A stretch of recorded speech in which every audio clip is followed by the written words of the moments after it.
Hello and welcome to 5 Minute Math. Today we are looking at the TEKS tool strip diagram. We are working with equal group with a problem related to TEKS 4.4H, and we will solve it in 5 minutes or less.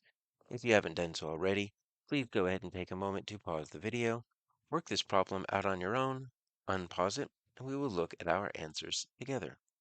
So we've got a food bank with 168 canned foods, and we're going to split it up into carts and bags. Now, each cart, each bag. Both of those give me a clue that we are dealing with equal groups because those words mean that we are dealing with the same number in each group or the same number in each bag.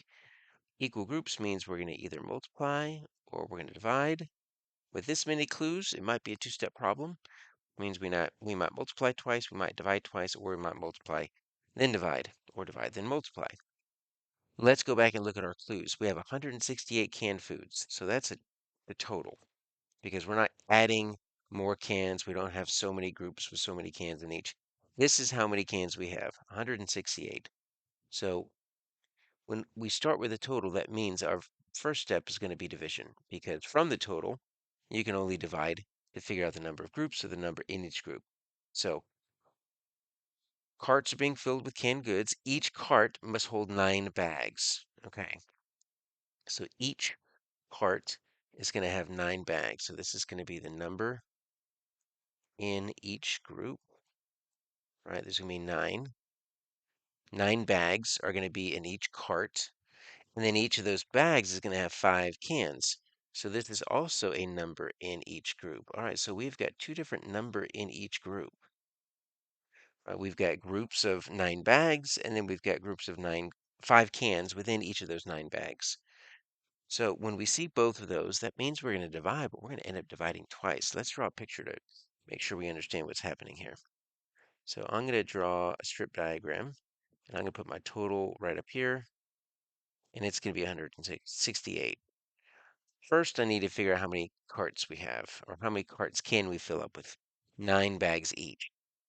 So what I'm going to do is I'm going to take my set of 9 bags, and my first question is, how many sets of 9 bags can I have? Because that's going to dictate how many carts I have. Each cart needs to have 9 bags. So how many sets of 9 can I get out of 168? Let's divide that. So 9 is going to go into 168. Since we're dividing twice, remember, does McDonald's sell cheeseburgers? That's the steps for division.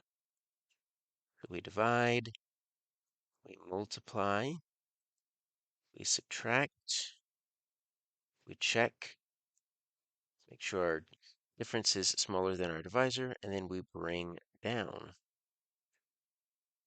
So 9 doesn't go into 1, but 9 does go into 16. So you go, starting from the left, you go the smallest number of digits as possible to see what your divisor can divide into, and it goes into 16 once.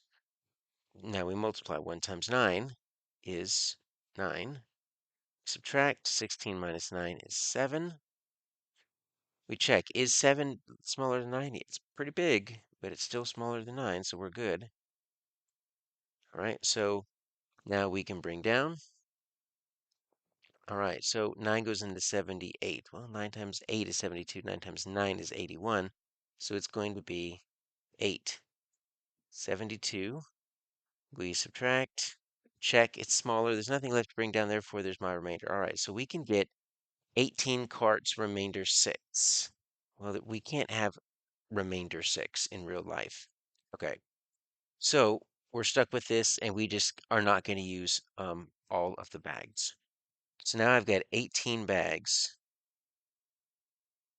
18 carts, excuse me, and each of these carts needs to have 5 bags. So how many 5s can I get into my 18? So let's divide 5 into 18. This will be a little bit simpler. 5 goes into 18 3 times. Multiply, that's going to get us 15. Remainder 3. Well, I can't do anything with this remainder 6 leftover bags because I needed carts of 9. And then I can't do anything with this remainder 3 of cans because I needed bags of 5. So out of all of this, what can we get? We can get C, 3 full carts.